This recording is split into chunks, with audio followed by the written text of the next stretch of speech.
Hello my friends, I'm Coral. Welcome back to my channel. Sorry for the absence lately. I've just not had a lot of time to do anything, including read. I've even had stuff filmed, but I just haven't even had time to edit, so hopefully my life will chill the fuck out now and, let me do the things I love. Alright, so for my stats for this month, I ended up reading 10 books in total. All 10 of them were horror, of course, because it was October and my life really just needed to be 24/7 spookiness. I read a total of 1,879 pages, which is about 60 pages a day. That is a little bit less than my norm, but I think I did well considering there was at least a full week worth of days where I didn't read anything. So I think that's pretty good. Pretty good. I had a page goal at the beginning of the year.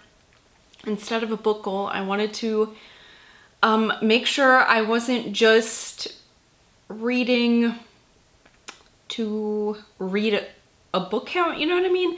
I just wanted to make sure that I wasn't skipping out on big books just because they take a while to read. So I decided to do a page count instead of a book count for a goal this year. And I gave myself a goal of 35,000 pages. I have surpassed that. I've exceeded it. I've read 39,277 pages so far this year. I'm very proud of myself. I also had a goal to try to read as many books that I owned previous to this year as I could. This month I only read 2 I had owned previous to 2021, but that's okay. I know that there are going to be months like that. I also like to keep track of the years these books were published. Most of these were very recent. The oldest book I read came out in 1992, so that's not even 30 years old. The second oldest book I read this month was published in 1994, and then we jump all the way to 2020. I read 2 2020 release books, and then the rest of them, all 6 of them, were published this year. My average star rating came out to be 3.75, which is pretty good. And I read 8 adult books, 1 that's probably considered YA, and 1 that's middle grade. 4 of these books I would consider novels, 4 I would consider novellas, and 2 were really short story collections. Altogether, I read all physical books this month. Okay, and now let's get to the part where I talk about what I read. So first, just because this is the first book on my pile, I read One Evil Summer by R.L. Stine. This is a Fear Street book, and this is, let's see, who are the characters in this? This is about Amanda, and Amanda's family is vacationing on the coast. So they live on Fear Street, but they're away from Fear Street for this book. And Amanda's mother has hired a babysitter because Amanda's going to be in summer school, and she has 2 younger siblings, and Amanda really thinks that their new babysitter, Chrissy, has something wrong with her, that she might be evil. So of course, Amanda's got to get to the bottom of this, and truly, Chrissy does have some very strange things going on. This was a good read. It was fun, it was fast, it was entertaining. It was, a typical R.L. Stine book. Nothing spectacular, nothing that I maybe didn't see coming, but also I'm an adult and this is YA or middle grade, probably more leaning towards YA, especially when this was published, but it was good. It was a fun read. Then I also read the very first Goosebump book. This is Welcome to the Dead House, also by R.L. Stine. This is about, I always have to look. Oh, another Amanda. Amanda and Josh, brother and sister, their family moves into this new house. It's kind of strange. Amanda keeps seeing things in the house and nobody believes her. She's seeing weird children. They're meeting weird children, and lots of people keep telling her, oh, I've lived in that house. And she's like, this is very strange. And of course, the children have to get to the bottom of it. Just like the Fear Street books. And again, this was a classic Goosebumps book. It was fun to read, and that's really all there is to say about it. It's short and simple. All right, next I read The Razorblades in My Head by Donnie Goodman. This is a short story collection. I believe that this is the author's debut, but I'm not 100% sure. I'm pretty sure. I know he's like submitted stories to publications before, but I'm not sure if he's been published. And this is like his first collection, I'm pretty sure. Again, I don't know.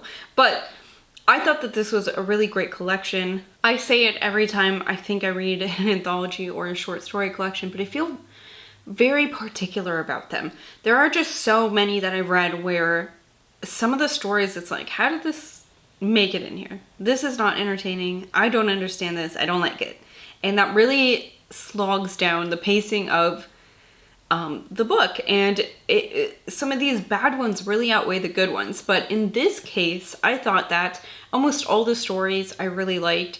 There was a couple, I think my one complaint here, or my one piece of criticism would be, I really wish that he had pushed into a couple of these stories more and maybe drawn them out a little bit and put a little more substance in them, because I felt like the ending was a little bit abrupt, and it was like, oh, you know, I was just left wanting more.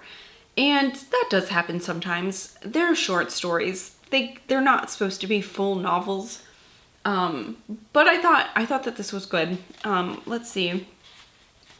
Tell you a couple of my favorites. I really liked Third Grade. I liked Magic in the Hat. I liked Teddy and Hourglass. And The Old Baking. I think those were my favorites. But really, all of these were good. It was a good collection. I also, one of the things that I have a hard time with short story collections or anthologies is I feel like I need to pause and take a break whenever I finish a story. Like, I can't just move right into like a new story with a new set of characters and stuff like that. It's just hard for my brain. I need like a little time to reset, and that makes me read them really slowly most of the time. But in this one, I read this in like 2 days. My breaks were not very long because I just wanted to get to the next one, and yeah, I mean, it was really good. There was a lot of variety to the stories, which is a thing I think is very important, and I thought it was really good. Worth picking up for sure. Okay, the next one here, I'm not going to hold up. If you feel like you need to see the cover, you can go ahead and Google that for yourself. But this is Scanlines by Todd Kiesling. The cover depicts somebody dying by suicide, so it's a little graphic, and I just don't want to ruin anyone's day. So this is about a group of friends. They're teenagers in the 90s when the internet was starting to kind of be more of a household thing, you know. People were using dial-up internet in their homes. And these teenage boys are trying to download a video, and instead they get something they didn't bargain for. It is a video of a politician dying by suicide, and it was caught on tape. And this is based on the death of Arba Dwyer, who was caught taking bribes and ended his life on television, live television. It was broadcast, and I think one of the most tragic things about this is, I mean, of course, a man died, and that's terrible, but also many children were home that day in the area because of, I think, like a snowstorm or something, so many more people saw this than probably they would have if it had been any other day. So anyways, but in the story here, they see this video of this politician, and it starts to haunt them, and it haunts them for the rest of their lives.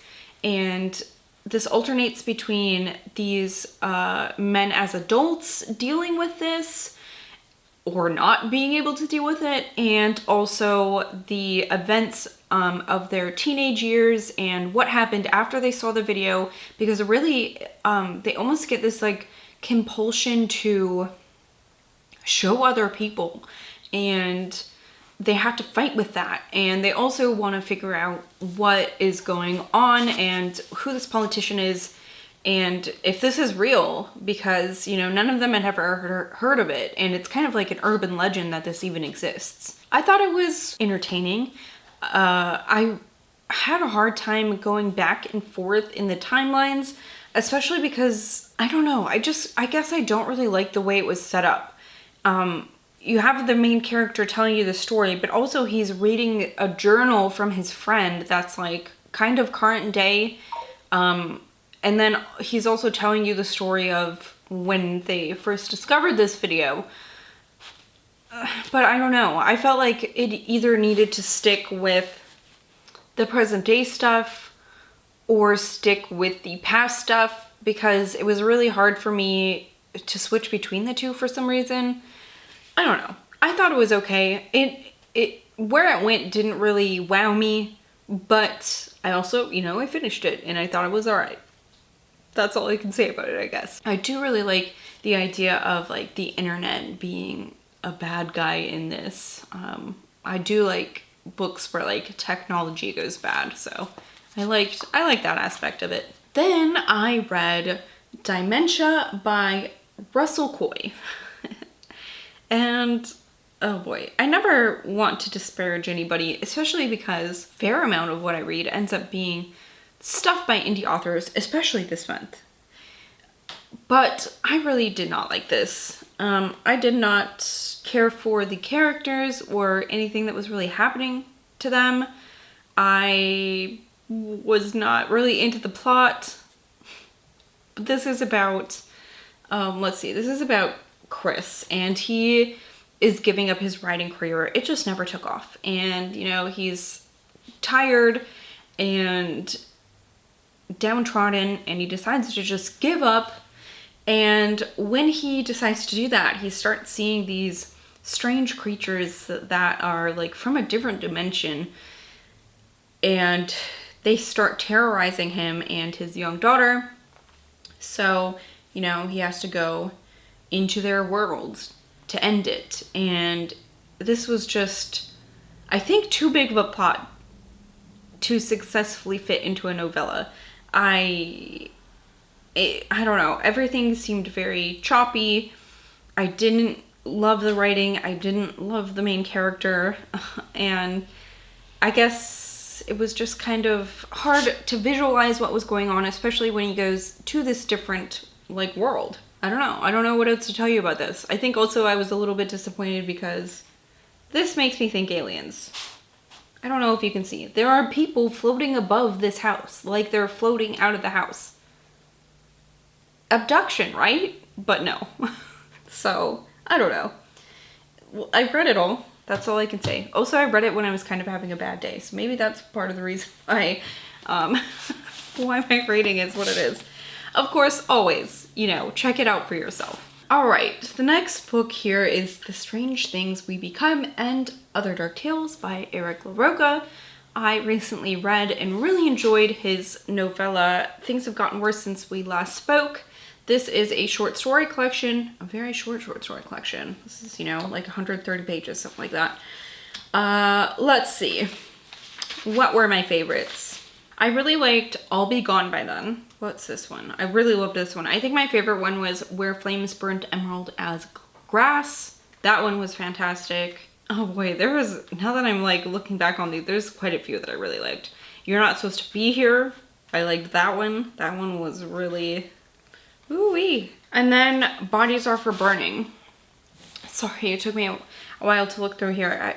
For some reason, the titles weren't triggering the events of the stories in my head for me.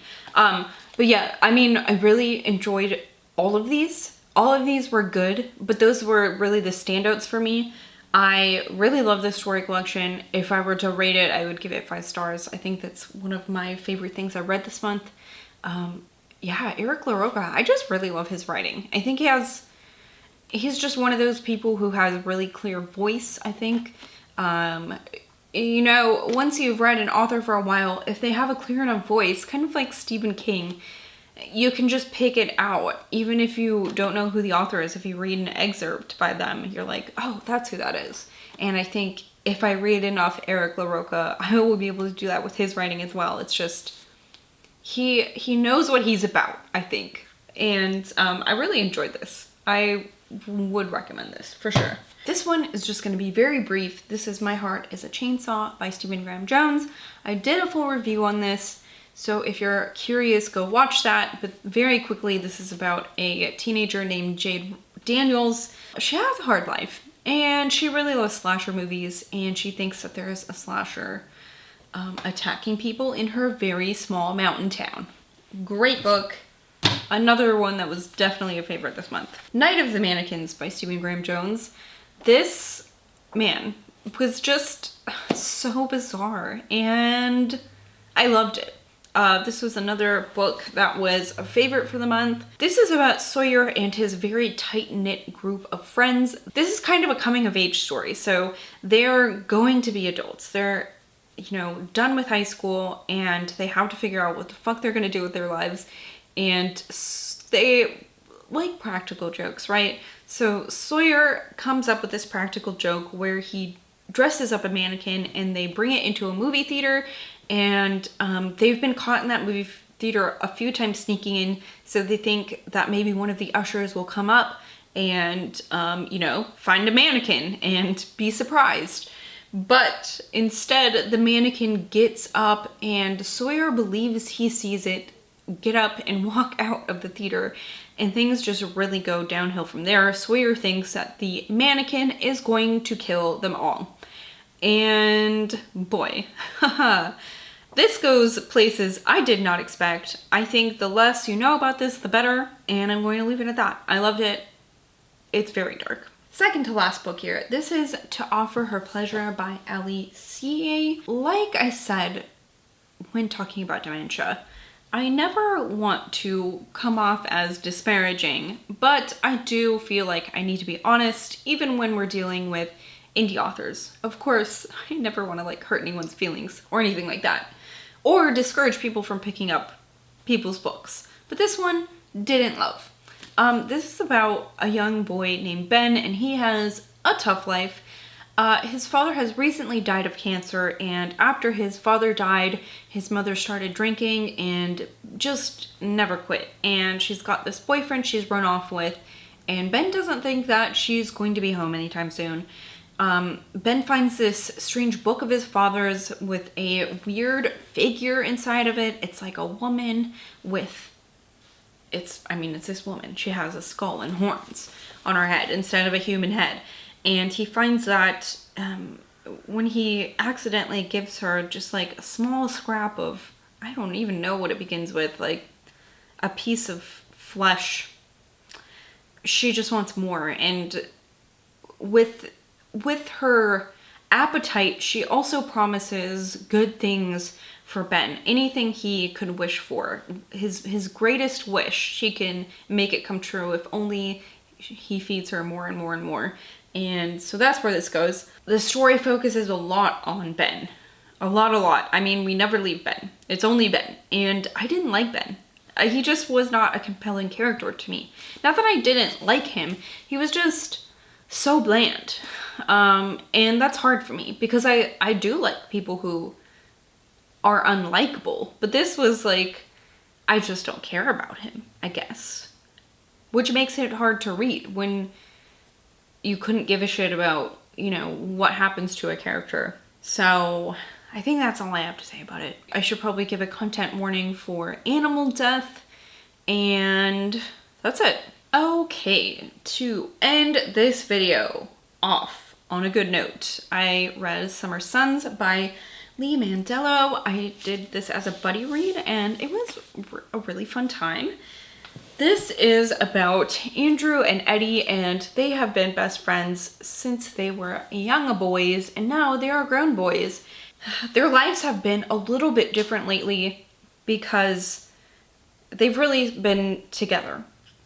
They've been together for a long time, and even closer than friends because some years ago, Eddie's parents died and Andrew's parents adopted him, and they have a very intense relationship. So it's very hard on Andrew when Eddie moves back to the place where they grew up. They have since moved away from there. Eddie keeps telling Andrew he's setting things up for them so that they'll have a house, they'll be able to go to college together, but Andrew just needs to wait. And while Andrew's waiting, Eddie dies. And people are saying that he died by suicide, but Andrew is very suspicious of this. He just doesn't think Eddie would die that way. And so Andrew finally goes down to where Eddie had been, down south in Tennessee. And, you know, he's kind of picking up these pieces and trying to get to know the people Eddie had befriended while he was away from Andrew. And Andrew feels really strange about that and kind of territorial because Eddie was his best friend, and now Eddie's had this life that Andrew didn't know about. And yeah, so there are a lot of really complex relationships in this, a lot of emotion. This is a really emotional book. It deals with the grief, obviously, of Andrew losing Eddie. And it's a very deep grief because Andrew loved Eddie. And there are, like I said, a lot of complex relationships, a lot of relationships that we don't see a lot of in like adult horror, where there is some polyamory, people who are bi, there's a trans character, and I really liked that in the book. And I think a lot of it really focused on that. So I can see why maybe some people who really need a more fast-paced, kind of in-your-face book wouldn't like this, because it's more dreamy and focuses a lot on the relationships in this book and stuff like that. But in the end, I really liked it. It deals with some cool, like, folklore, like folk magic type of stuff. I'm not sure if I really loved the ending. I just feel like it could have gone deeper and darker, but that's just the way it is, right? But I did really, really enjoy this book, and I think many people would. Hi, my husband just called me and he's gonna pick me up and we're gonna go see a movie and eat some dinner. So I need to wrap this video up, but I'd love to hear what you thought if you've read any of these. I think it was a pretty productive October. So, you know, my goal with reading novellas is to get a lot of different stories in, and I think I really did that. Even though I didn't read quite as much as I wanted to, I got 10 different stories in this month. And, well, technically, like, even more, because I read 2 short story collections. Anyways, that's not the point. What I'm saying is, I'd love to hear if you have any thoughts on these, what you thought, and if you have any recommendations for novellas, because I need to stock up on those so I can do this again next year. Thank you all so much for watching. I will see you later. Goodbye!